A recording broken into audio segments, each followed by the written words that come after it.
Hi everyone, welcome to CFL, a haven for the classic film lover. Today I am beginning a series which I am calling The ABCs of Disney. Each time we will feature one of Walt Disney's classic films, beginning with A and going all the way through to Z. Today we will be discussing Disney's 1951 masterpiece,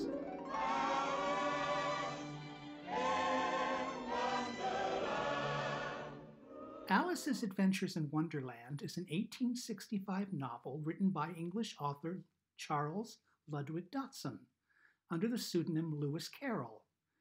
Perhaps one of the best known and most popular works of English language fiction, especially in the fantasy genre, the work has never been out of print and has been translated into at least 97 different languages. The little girl that fell down the rabbit hole was not an idea unknown to Walt. Beginning in 1923 with his Lapogram Alice in Cartoonland series, it was a success for the studio and produced 57 shorts from 1923 through 1926. His next venture with Alice was actually with Mickey Mouse, 1937's Through the Mirror. It told the tale of the world's most famous mouse who falls asleep reading Alice through the looking glass and dreams what it would be like to live in a world of nonsense. Alice in Wonderland was Walt Disney's seventh full-length animated feature. The first, of course, being Snow White and the Seven Dwarfs in 1937, both Dumbo and Fantasia released in 1940, Pinocchio in 1941, Bambi in 1943, and Cinderella released in 1950. World War II was a difficult time for the studio, and in order to generate much-needed income, Disney produced training films for both the Army, Navy, and every conceivable branch of the government. By war's end, Walt was heard saying that he produced some 300,000 feet of film for Uncle Sam. Alice in Wonderland took 5 years to make at an estimated cost of $5 million. For the role of our film's heroine, Walt had planned on using his newest juvenile star, Lana Patton, which he used in 1946's Song of the South. But after seeing On an Island with You in 1948, Disney cast 10-year-old British actress Catherine Beaumont for the role of Alice, which he later used as Wendy in 1953's Peter Pan. For the role of the Mad Hatter, Disney did not need to look far. He chose one of his favorite actors, Ed Wynn.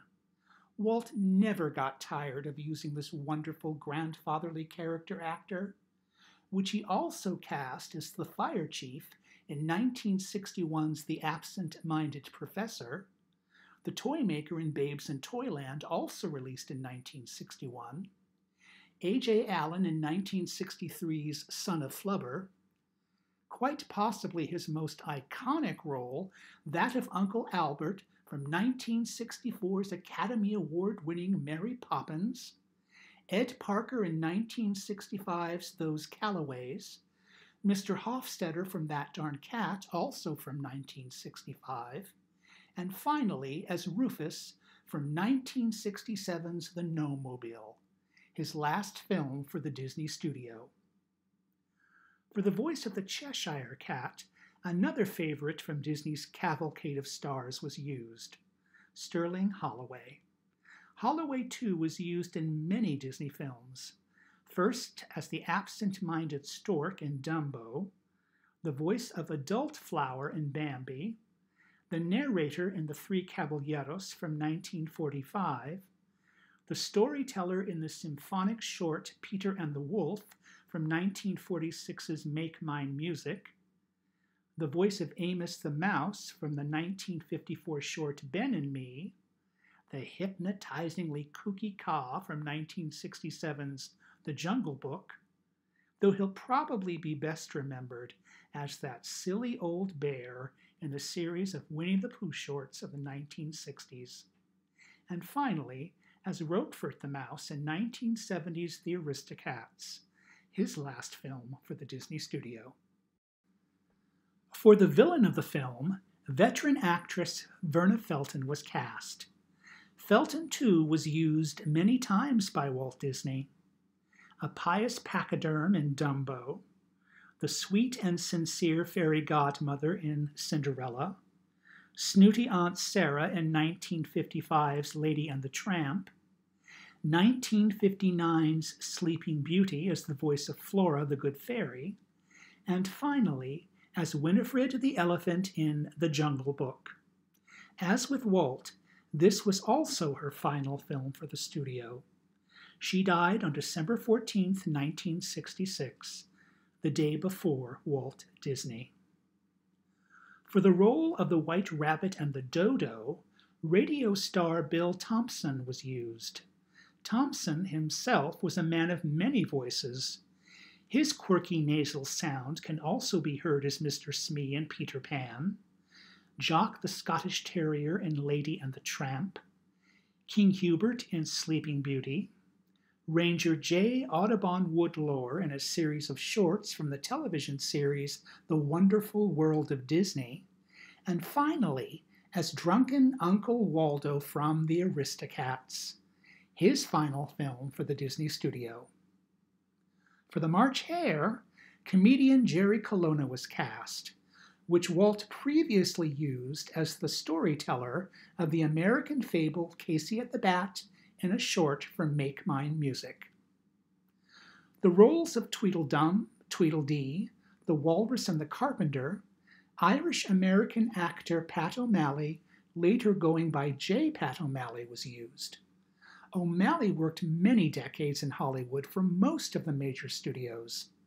His voice was first used in 1949's Ichabod and Mr. Toad as Cyril, horse to J. Thaddeus Toad, a recurring role in the Mickey Mouse Club's Spin and Marty in the late 1950s, Jasper the Dog Napper in 1961's 101 Dalmatians, a sign painter in Son of Flubber, and finally Colonel Hattie and a vulture in The Jungle Book.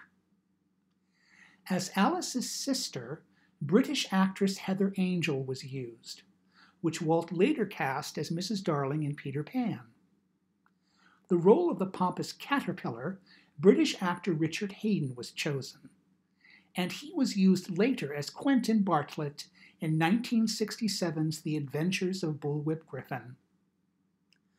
The doorknob was Joseph Carnes, who was probably best known as Mr. Wilson in the 1959 situation comedy Dennis the Menace. Tragically, during the third season, Carnes suffered a cerebral hemorrhage and never regained consciousness. The King of Hearts was voiced by Dink Trout, who spent much of his career playing characters in American radio shows. Sadly, Trout died in 1950 after having major surgery and never saw the film's premiere. Alice in Wonderland was released on July 28, 1951. The critics, as Walt had anticipated, had their knives sharpened in readiness for Alice. The New Yorker wrote, "In Mr. Disney's Alice, there is a blind incapacity to understand that a literary masterwork cannot be improved by the introduction of shiny little tunes and touches more suited to a flea circus than a major imaginative effort. The film is a dreadful mockery of the classic." Even Life magazine, one of Disney's staunchest supporters, noted that the leering loony faces he has concocted will be a shock to oldsters brought up on the famous John Tenniel illustrations. For the most part, critical reaction has played a small role in shaping the popularity of Disney films, but somehow, either because of the bad reviews, or simply because Alice did not have the appeal as most of more universal Grimm's fairy tales, Alice in Wonderland did not perform as well at the box office as Disney had expected. Accordingly, it was one of the few cartoon features he allowed to be shown on his TV program, and consequently, it was not reissued theatrically for many, many years. It was made available for 16mm rental, however. Of such colorful fantasies as Aladdin, Beauty and the Beast, and many others. In the same traditional spirit, we thought you might like to... Then, in the late 1960s, it became a great success on the college circuit with its mind-blowing surrealism and the natural links to the drug culture. After a time, however, the film was withdrawn from 16mm release. Then, in 1974, Alice in Wonderland was given its first theatrical reissue with a psychedelic poster. Still, even with the negative criticism the film received upon its initial release, Alice in Wonderland has been introduced to a whole new generation the world over and has now taken its place as a true Disney classic.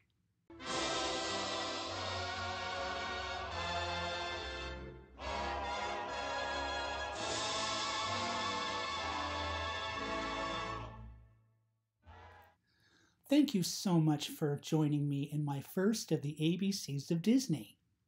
Please, if you enjoyed it, subscribe and press the like button. Now, for our next film, I want to hear from you. In the letter B, what would you like to hear about? The classic Bambi? Or perhaps Bedknobs and Broomsticks? How about a more modern-day classic like Beauty and the Beast? Or how about a rare Disney film that not many of you have probably heard of, Bon Voyage? Well, let me know in the comments. I would love to hear from you. Until next time, stay safe, and I'll see you at the movies.